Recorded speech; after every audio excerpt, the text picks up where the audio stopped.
play against each other because nearly 100 years ago, the world of rugby split apart.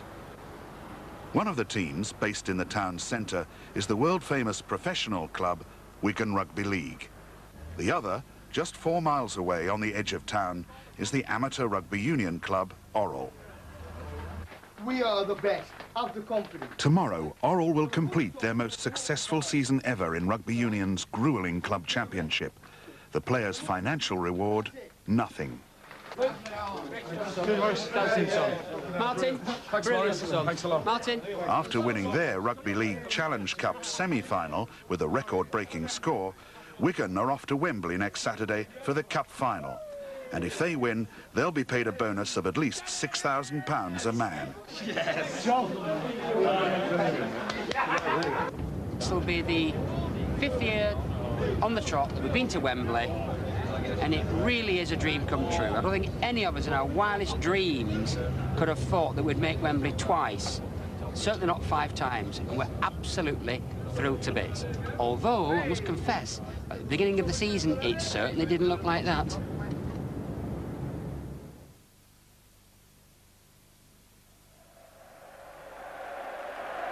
Back in September, Wigan's captain Ellery Hanley, who had led the team to 3 of its 4 successive Wembley wins, wouldn't sign a new contract with the club. The thought of him leaving, it was dreadful. He's unique. He is probably the greatest competitor that's ever played the game. We made a new offer to him. He considered it, but he declined it, basically because he'd had a better offer from Leeds. Well, chaps, I thought we might just start by reviewing the Ellery Hanley situation. Obviously, having chatted on Sunday, we all know that he's actually gone. I just thought I might formally record the actual details. I kept in touch with you as best I could on Friday on a blow-by-blow basis. Yeah. The bottom line is that they finally increased their offer to £250,000. Asked us for stage payments. I resisted those as best I could, but there is a stage payment which you're aware of in it. I think we should all finally agree that we did our absolute best to keep him at the club. I know that no one round the table wanted him to go, but we were faced with an impossible situation. And so we had to make the best of it. And so time will tell whether £250,000 is the right figure or not. The rugby union club, Orrell, had an even worse start to the season. They lost a former captain, president and chairman. Eric Smith, the man who had helped bring Orrell to the top of English rugby, died in August. He'd been a close friend and colleague of the team's coach, Des Seabrook, for 30 years. It is a particularly sad personal loss for me, and I think the club, that at this time of the season, at the start of the season, we should lose the father figure, or Mr. Orrell as he was called, in Eric Smith. For a family club, we're going to have to pull together, because he was, as you might say, the head of the family. He was the one, he was the motivator, he was the one that got things done and had done for many, many years. And it is a sad loss. It was his last wish that at the end of his days he would like to be buried, or his ashes to be buried, on the pitch. Oh, that's smashing. That's fine. That's fine. Thanks, Rick. Thank you. Yes. All right. So they don't discolour. Yeah. Right. Okay.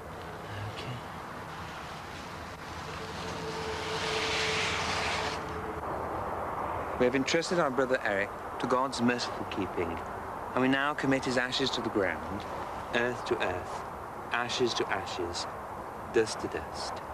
It was our biggest disappointment last year where we didn't get to Twickenham, because it would have been, you know, in his last year, a tremendous boost to him. And, you know, we failed badly, and I think this year we would like to get to Twickenham, you know, and I think the spirit of Eric Smith is still there.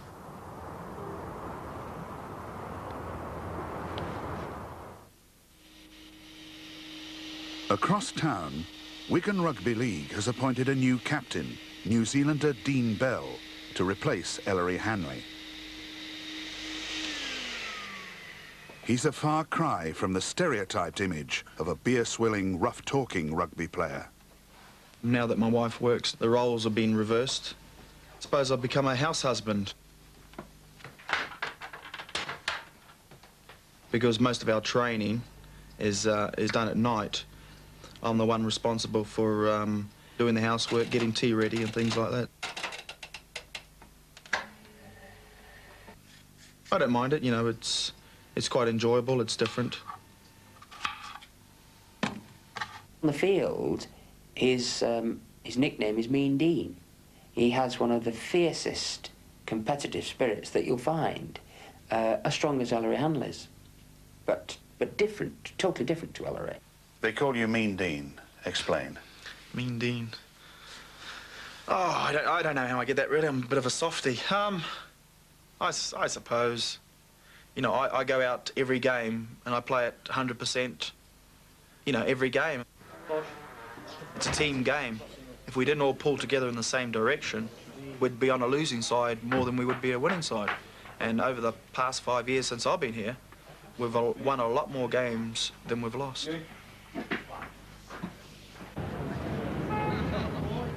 Sunday, September the 8th, Wigan versus Widnes. It's the first home league match of the season, and the pressure is on Dean Bell and his teammates to prove that Wigan can win without the extraordinary skills of Ellery Hanley. It seems but a short while since Ellery Hanley was holding the cup aloft at the end of last season. Ellery, who then was known as the King. Unfortunately now, Ellery Hanley is with us no more. So today Wigan have to take the field without his genius. Wigan then in this tussle of the Titans, kicking off deep into the in-goal area. The line of defence moving up quickly as the forwards come tearing out strongly. I've no doubt that in these opening minutes there's going to be a great battle between these forwards. A high kick from Edwards is dangerous. It's loose. Wigan flick it out. Lydon goes for the corner. Referee gives it. Widnes couldn't take it cleanly.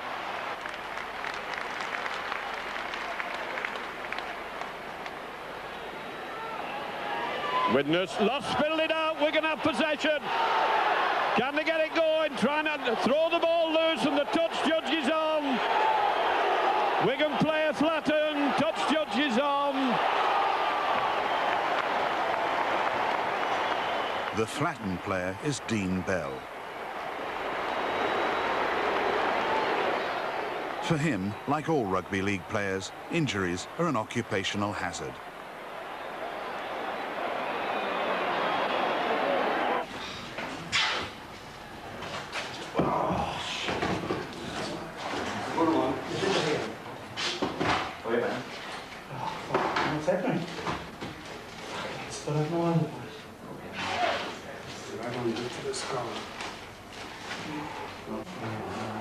You don't really feel the pain at first. I mean, you feel a bit of pain when he's stitching you up, but I suppose the pain doesn't really come till after the game, when you've cooled down, when the adrenaline stopped flowing. Okay. Right up there, have you seen that? There's the flusher. Just close your eyes and open it up again. Under the rule known as the blood bin, the team doctor has only 10 minutes to stop any bleeding, stitch Bell up, and get him back on the pitch.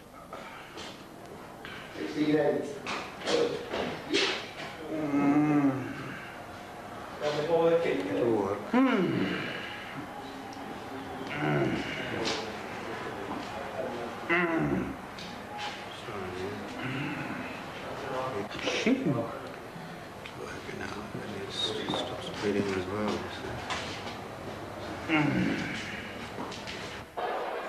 10 stitches later, Dean Bell rejoins his teammates. I see my role on the field as trying to be an inspiration to my teammates. You know, if they see their captain leading by example, that will inspire them to do the same. Myers from behind to play the ball, moves it inside onto Dean Bell.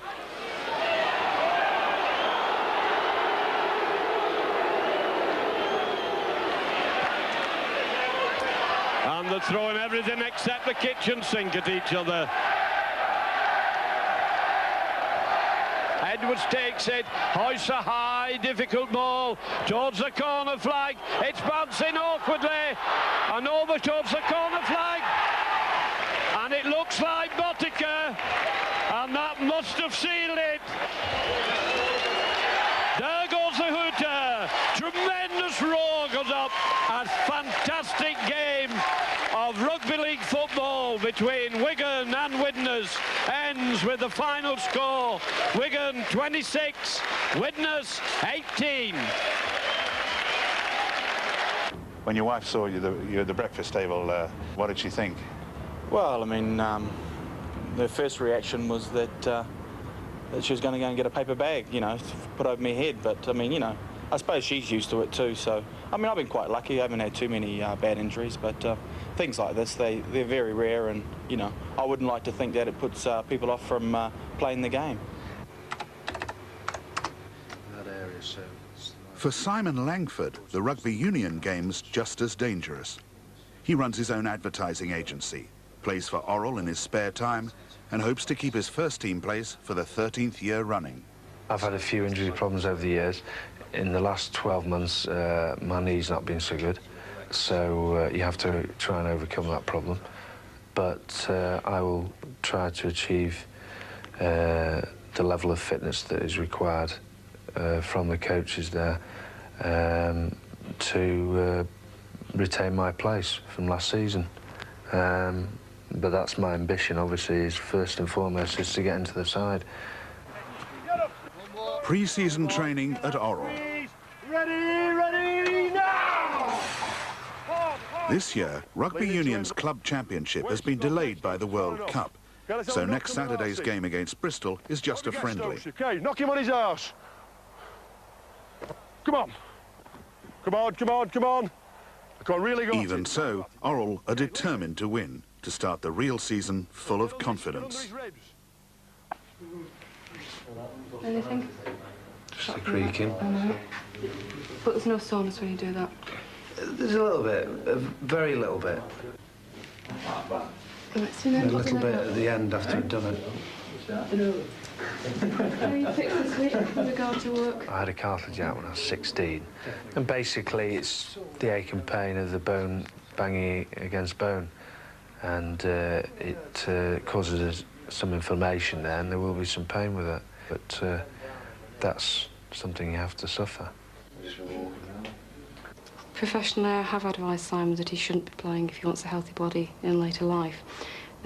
What you do for somebody in that instance is make them aware of the situation they're in now. You try and make them aware of the situation in which they may find themselves, but the ultimate choice is that of the player.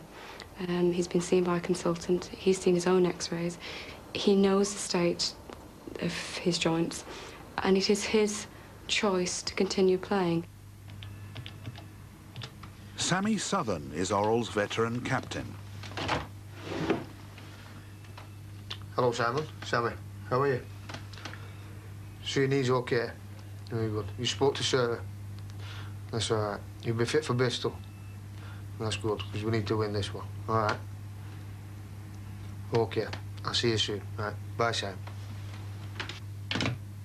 I'd class Simon as if you were the backbone of the side. He's always there through thick and thin, and he's one of the players who really puts his body on the line.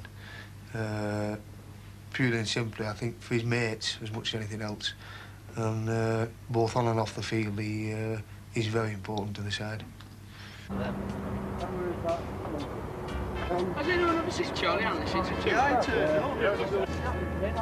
There's bound to be one day that you're not going to be picked.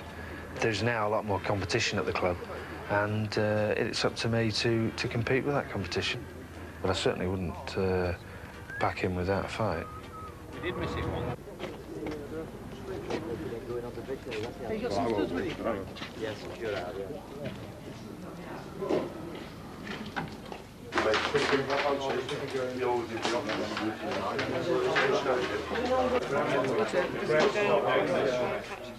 They're very serious immediately before the game. Some of them have rituals that they go through, sort of habits and that they feel they have to do. There's quite a lot of superstition in the dressing room.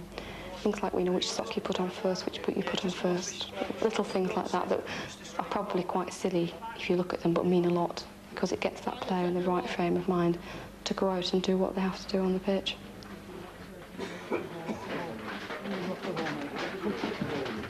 We've got to get it between our ears what we're doing, what the objective is, right? What the aim is, individually and collectively, right? It's going to be a long, hard way to the end of the season, right? And it starts this week, getting it ready for next week, right? We've got to do it. We've got to do it. Thinking about what it's going to be fucking hard. There's going to be a lot of graft, a lot of blood and a lot of sweat. We've got to, let me see him. We've got to do it, all right? We've got to bust a gut. We pin it on. I keep giving you names. There's Langton and Clevo. They take the fucking heart out and they pin it on the end of the fucking shirt. Now, come on, things have changed. We're not going to run about in here. We've done all the stretching off. Everybody's warm. Everybody knows what they've got to do.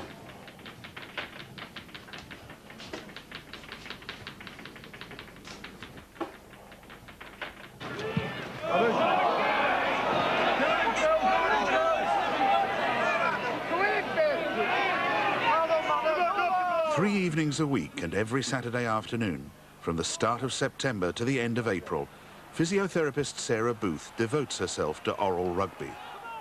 During matches, she watches every move, every tackle, every fall.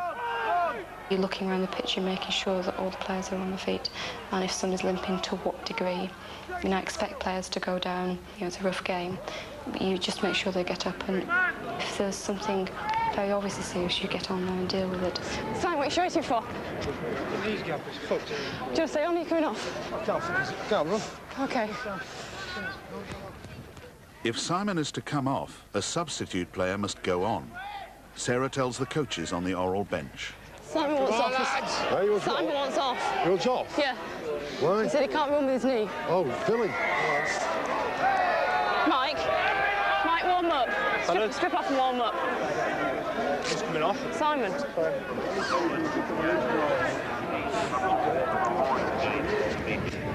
Simon, I can't keep running on it. Are you coming off? Well, I can't stand in the middle of the pitch. Ref, sir. His leg, it's an old injury. Okay, mate, you're going to be able to walk with it. Get a replacement on? Yeah.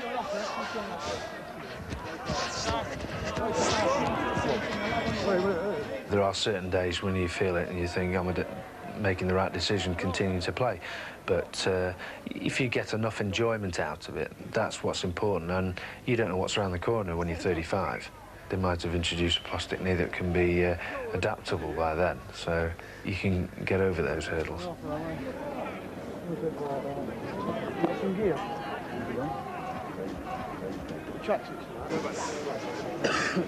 Put arms to your side. Put your arms to your body on. It's all right. If you just say good is it? I don't know. The oral replacement for Simon Langford is Mike Barton. Oral managed to hold Bristol to a 3-3 draw. It's enough to justify a celebration. And now the end is near, and so I face the final curtain. Despite the pain in his knee, Simon now inflicts pain on his teammates by leading the karaoke on the 4-hour drive all the way back up north.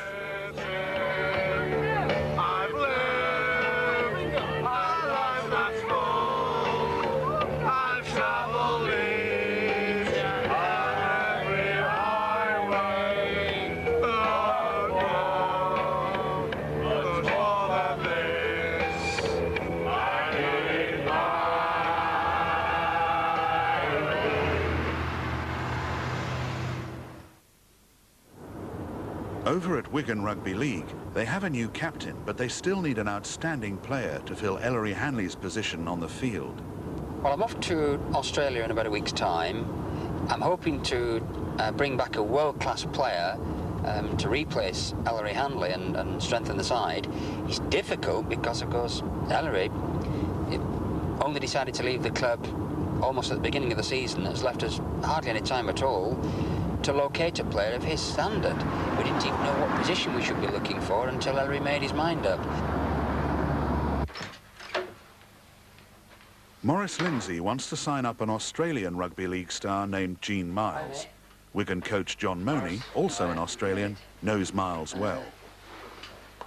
Just thought I'd better have a chat to you about the Gene. What are your thoughts there? Because obviously Gene can play in the back row, and he can also probably do a centre's job over here. Great for you. Well, I've always been a Miles fan. He's been the captain of the Broncos for the last season and a half. He was the captain of the year in the Sydney Premiership. He's played in the forwards. And the other thing that I've got in my head with Gene Miles is if we could sign him, we could bring him over here and play him in the backs. I think also he'll have a great... If we sign Gene, he'd have a big influence on the club, wouldn't it? Well, he would. And he's such a good, honest bloke, isn't it? He is. Well, you know, he'd be great for the club. Yeah. I'm sure he would. And while you're in surface, stay away from the bikini girls and have a swim for me. Brisbane, Australia, October 1991. Any normal person would have to have rocks in their heads to be leaving the weather like this and to be going over there. But, you know, it's a commitment I've made, and, you know, it really is only for 7.5 months, and, you know, I'll be back in this, bathing in this beautiful sunshine in that time. So, you know, I'm really looking forward to the challenge over there. We'll take that with us. It'll be better, huh? Everything happened so quickly. It was this time last week I still didn't know what I was doing. And then Morris popped into town, Maurice Lindsay, and you know, we sorted things out pretty quickly. He was pretty keen to get me, and he certainly convinced me that my future lay in England. Gee, come here and sit up on here and help Dad. Push down. Push down. I just hope they don't expect that I step off the plane and set the world on fire straight away, because I arrive on Thursday morning and I'm expected to train on Thursday night and turn out for the club on Sunday. So let's just hope the fans give me maybe 3 weeks to a month just to settle in and acclimatise, and I'll really start enjoying my football. The prospect of your second child being born a Pong, how does that grab you? Yeah, made in Australia, born in Britain. Yeah, that'll be very different, but you know, he or she'll only be 4 months old, and we'll get her out of there anyway. Gene, how's Debbie adjusting to all this? Well, we're just about to find that out. This will be the hardest spot for her, saying goodbye to her family.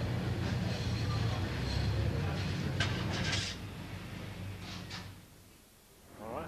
Close it in for this, John. All right, get us nice and close. All right. Because if I kiss him, you want to get it. Oh, you want. That's lovely. Smash it. Okay, thank you. Amid much publicity in the local press, Australian Rugby League star Gene Miles has arrived in Wigan.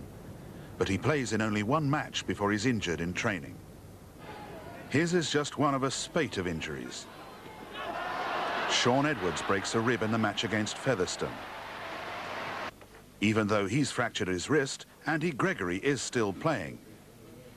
Frano Bottica's ankle is in plaster, and university student Phil Clark has a depressed fracture of the sternum.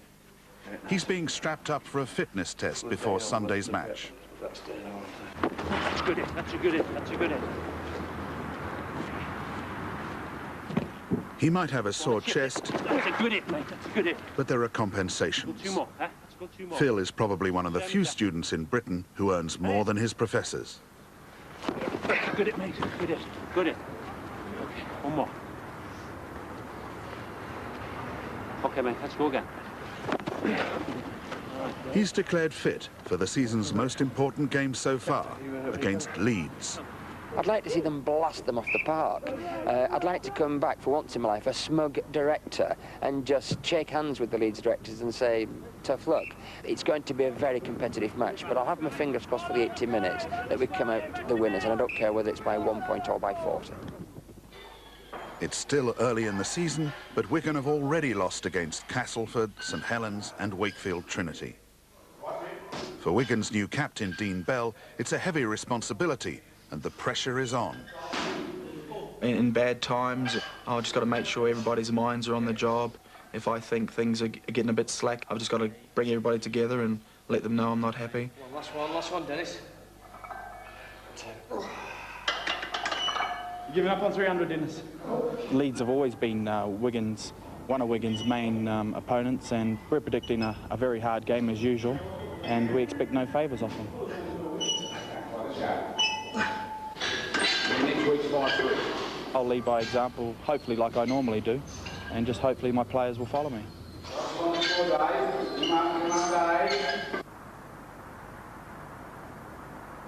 Jog it up to the halfway line, lads, and then we'll jog it back down this end. We'll warm up down here.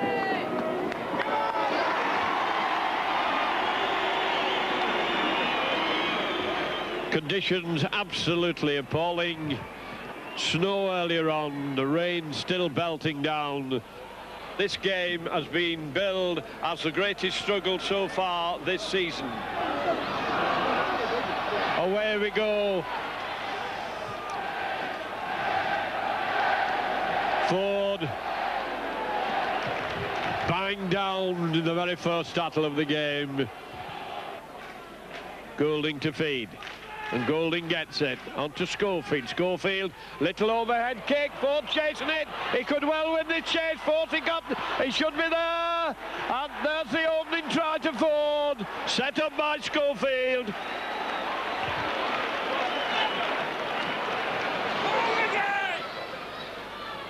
Comes on to Gregory. Gregory dummying it. And Wigan have dropped the ball, and Ford's going for the line. He's got to score. Well, this is going to be a gift of 6 points as Ford goes over.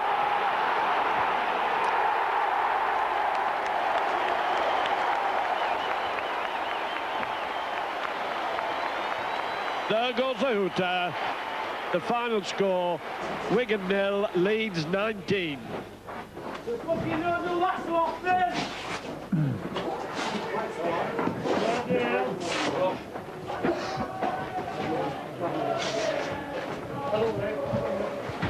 I take it very personal, my game.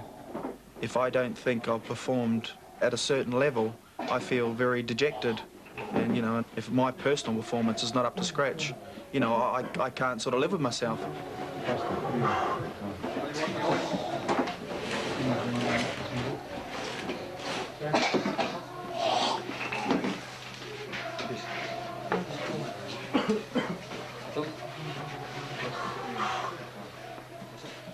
Next week, what can Wigan Rugby League do to stop the rot?